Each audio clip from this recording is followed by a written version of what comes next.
Sabi ko naman sa'yo, Nancy. Hindi na natin ginawa yun. Natin ginawa yun.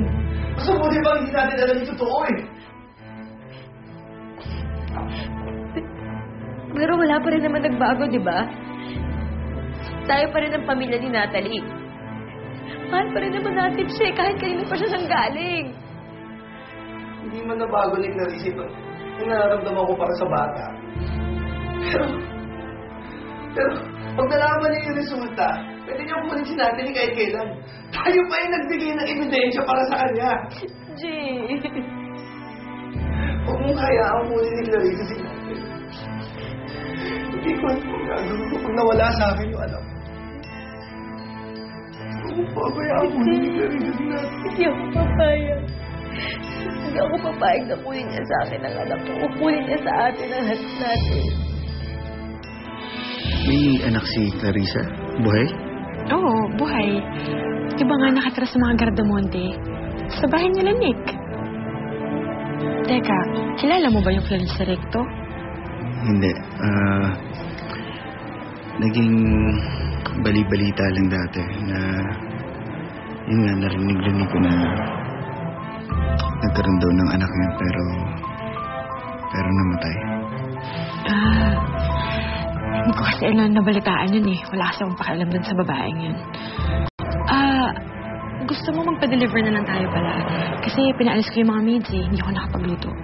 Anong gusto mo? Babalik na lang ako. Meron lang akong pupuntahan sa loob. Babalik ako. Miguel!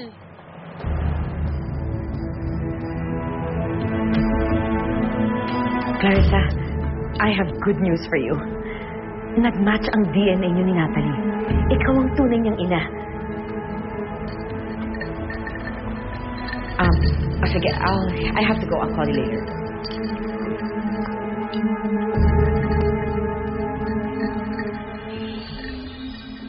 Ano? Kinakwento mo na kay Clarissa ang resulta ng DNA? Hindi mo ba tinatraidor ang pamilya mo sa ginagawa mo yan? Oh, come on, Nick. She has a right to know. Total, nagbigay din naman siya ng sample para sa test na to, di ba? Ano ba nangyari sa'yo? Ba't kanya na itsura mo? May nagtangka sa buhay ko. At walang ibang gagawa nun kung hindi si Clarissa. I have some good news. Ano yun? Nakuha na ang results ng DNA test. At anak ko talaga si Natalie. I mean, matagal ko naman ang alam yun, pero iba pa rin yung saya ko ngayon. Sobra. Honey, that's great news. Dapat mag-celebrate tayo. And we have to celebrate tomorrow as well. Bakit? What's happening tomorrow? Basta, I have a surprise for you. Clarissa! Clarissa, lumabas ka dyan! Ikaw? Clarissa, lumabas ka dyan! Clarissa, mag-usap tayo! That sounds like Darren.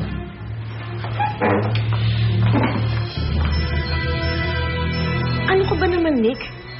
Hindi ka ba nagsasawang kakabintang kay Clarissa? Dahil ako, sawang-sawa na. Siya lang ang may rason para pumatay sa akin, Manina. Paano ka nakakasigurado, ha? Nagpunta ka na ba sa mga pulis? Nick, believe me, wala nang rason si Clarissa para saktan ka dahil lahat ng atensyon niya ay nakapunta lang sa pagbabawi ng anak niya. She doesn't have time for other things like that. Maniwala ka sa akin.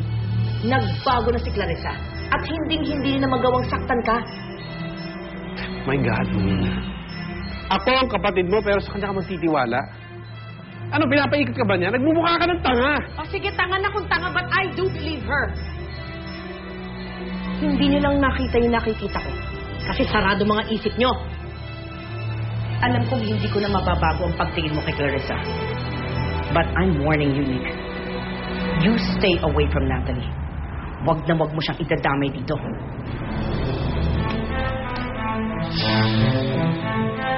Clarissa! Darren! Clarissa, lumabas ka dyan. Liga.